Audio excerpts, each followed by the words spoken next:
At 3 a.m. on June 29, 2025, the Ukrainian sky turned into a real battlefield.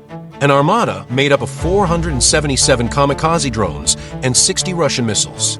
It's in this apocalyptic scenario that we witness the loss of the fourth F-16 fighter jet provided by Western nations, taking with it the experienced Lieutenant Colonel Maxim Ustimenko, just 42 years old.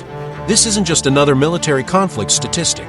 What happened that early morning marks a turning point in modern understanding about air defense, operational costs, and the strategic dilemma of deploying cutting-edge technology in saturation scenarios with drone swarms. When even the legendary F-16 Fighting Falcon can be shot down, we need to ask, what's the real price of national security in the 21st century? To fully grasp the impact of this loss, we need to picture the scale of the Russian attack on June 29th. The operation was planned as direct retaliation for Ukrainian strikes on Russian border territories.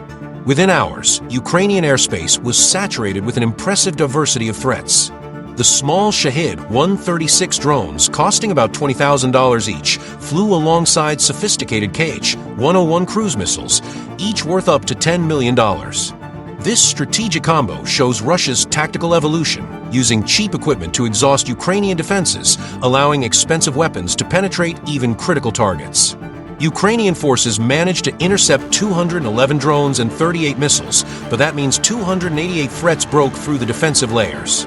The result was devastating: explosions in fuel depots, fires at refineries, and severe damage to electrical transmission lines that keep the country running.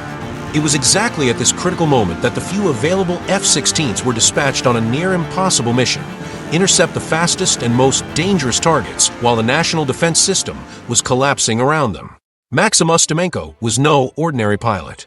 With over 2,500 flight hours split between old Soviet fighters and modern Western jets, he represented the new generation of Ukrainian aviators, professionals skilled in both Soviet air gear and the most advanced NATO technology. A graduate of the prestigious Kiev Academy, Ustimenko had taken part in patrol missions over the strategic Sea of Azov and escort operations for aircraft carrying humanitarian aid.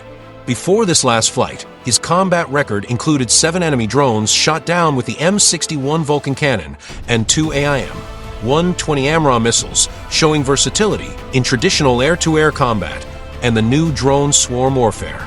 Telemetry data reveals a sequence blending heroism and tragedy. After detecting a critical hydraulic system failure caused by missile fragments, Ustimenko activated the ejection protocol only when below 500 meters altitude. At this height, the minimum speed required for a safe ejection becomes practically impossible. What happened in those final seconds defines the man's character. Instead of trying to save his own life, Ustimenko deliberately steered away from a nearby village near Bielotserkva, sacrificing his survival chances to protect innocent civilians. This act echoes stories of World War II pilots who chose altruism over self-preservation. The Ukrainian F-16 fleet is estimated between 16 and 18 aircraft at the start of 2025, meaning each loss significantly reduces the country's operational capacity. Since the first F-16C/D Block 5052 jets arrived in Ukraine in mid-2024, supplied by the US, UK, Netherlands, and Norway, multiple losses have been confirmed, including 3 in active combat and at least 1 in training accidents. The financial aspect is staggering. Each F-16 costs about $30 million just to acquire, but that's only the tip of the economic iceberg. When factoring in ongoing logistical support, specialized maintenance, imported spare parts, and new crew training, the total investment per aircraft easily exceeds $50 million. The U.S. recently approved a $266 million military package specifically for services and repairs to keep the Ukrainian F-16 fleet operational. This figure illustrates the continuous cost of maintaining these jets in a combat environment. For a country whose economy has been devastated by conflict, these losses represent not only a reduction in military capacity, but also extreme financial pressure. Ukraine spent $64.7 billion on defense in 2024, representing an impressive 34% of its national GDP, the highest military proportion of any country in the world. Still, the Ukrainian air defense system faces unique challenges beyond simple equipment shortages. The integration of systems supplied by different countries creates unprecedented operational complexity. Russian-made S-300 systems operate side by side with NATO Patriot batteries and short-range mobile defense systems from multiple origins. The absence of a truly unified command center means coordination between these diverse technologies is fragmented. While each individual system may be effective, the lack of full integration creates blind spots in the collective radar, altitude bands between 15,000 and 25,000 feet where low thermal signature drones can operate undetected. The problem worsens during reload periods. Guided missile systems need time to reload after firing, creating vulnerability windows that can last several minutes. Russian attackers have learned to exploit these windows, timing secondary strikes to coincide with the moments of greatest defensive weakness. Air defense experts suggest the next generation of defensive systems will need to incorporate still experimental technologies like high-energy lasers and railgun-based interceptors, capable of reacting in fractions of a second with drastically lower operational costs per interception. The Russian strategy shown in the June 29th attack represents a major evolution in offensive air operations. The coordinated swarm technique combines large numbers of relatively cheap drones with extremely expensive cruise missiles, exploiting a fundamental vulnerability in Western defense systems: the cost per interception. Each Shahed-136 drone costs about $20,000 to produce, while the AIM-120 missiles used to intercept them cost roughly $400,000 each. This cost disparity means that even successful interceptions are economic victories for the attacker. In simulation exercises, Russian forces have shown the ability to launch drones in staggered formations, forcing defenses to constantly reorient sensors and exhausting both ammunition and radar processing capacity. When defensive batteries enter cool-down mode or run out of ammo, valuable cruise missiles push forward against critical infrastructure. The results from June 29th prove this tactic's effectiveness. At least 15 critical infrastructure facilities suffered severe damage, including strategic rail lines, ammunition depots, and urban residential areas. The F-16C Block 50, although an exceptional aircraft, was designed in the 1970s for a completely different combat paradigm. Built for medium-altitude air-to-air missions with secondary ground attack capability, the Fighting Falcon faces unique challenges against modern drone swarms. The main limitation lies in the inability to process multiple low-signature targets simultaneously. While fifth-generation fighters like the F-35 Lightning II incorporate distributed sensors and real-time data fusion, the F-16 relies on the AN/APG-68V9 radar and external electronic warfare pods, increasing its radar signature and compromising stealth capabilities. Pilots report significant difficulties rapidly switching between different firing modes when facing mixed targets. This limitation drastically lowers kill rates per flight, forcing each aircraft to make multiple passes to effectively engage all targets in its sector. Experts from a prestigious RAND corporation have already discussed the urgent need to adapt cockpits for onboard artificial intelligence support, systems that could automatically prioritize threats in saturation scenarios. However, this tech evolution is still years from practical implementation and would cost billions in development. The loss of 4 F-16s represents more than a numerical fleet reduction. It fundamentally alters the strategic equation of the Ukrainian Air Force. With the operational fleet reduced to about 12 aircraft, the ability to conduct simultaneous air defense, reconnaissance, and precision strike missions is severely compromised. The economic impact goes beyond the direct value of lost aircraft.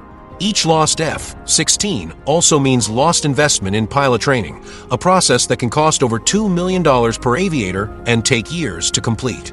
Considering that experienced pilots like Ustimenko represent decades of investment in training and operational experience, these human losses are economically irreparable in the short term. Since August 2021, the U.S. has used Emergency Drawdown Authority 55 times, providing about $31.7 billion in military assistance from the Department of Defense stockpiles. This volume of financial aid, while crucial, creates economic dependencies that could compromise Ukraine's operational sovereignty in the long run. The dilemma intensifies when we consider that Ukrainian military spending equals 43% of Russian spending, but represents a much larger proportion of national GDP. This fundamental disparity means Ukraine cannot sustain a prolonged arms race purely on domestic resources. The loss of the 4th F-16 sent shockwaves far beyond Ukraine. In the U.S. Senate, Intense debates over the cost-benefit of military aid to Ukraine gain new momentum, with some lawmakers questioning whether billion-dollar investments are yielding proportional results. President Volodymyr Zelensky responded with a formal appeal to NATO, requesting not only the immediate supply of at least 12 additional Patriot Pack-3 batteries, but also significant reinforcements in electronic warfare equipment and medium-range X-band radars. The Ukrainian ambassador in Washington emphasized that each month of delay could result in exponentially higher human and material losses. The European Union shows significant internal divisions. Countries like Germany and Poland have expressed willingness to reallocate stocks of Stinger and Iris-T systems, but await consensus in the European Council. This hesitation reflects growing concerns over Europe's own defensive capabilities amid regional escalation. The impact goes beyond purely military matters. If Ukraine fails to maintain its airspace integrity, perceived vulnerability may encourage actions by other regional players in their own territorial disputes.